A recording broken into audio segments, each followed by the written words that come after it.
మనోళ్ళు అధికారంలో ఉంటే ఒకలాగా రాస్తాం. మనోళ్ళు కాకపోతే ఇంకోలాగా రాస్తాం. జగన్ ఉన్నప్పుడు గనక యూరియా ధరలు పెరుగుంటే అడ్డదిడ్డంగా రాసేవాళ్ళు.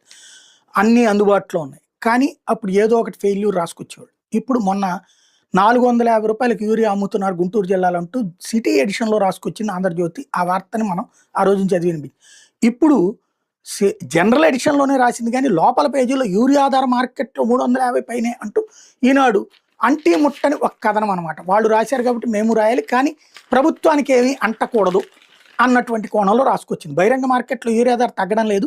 సరిపడా నిల్వలు ఉన్నాయని వ్యవసాయ శాఖ చెబుతున్నా కొన్ని చోట్ల కొరత వెన్నాడుతుంది.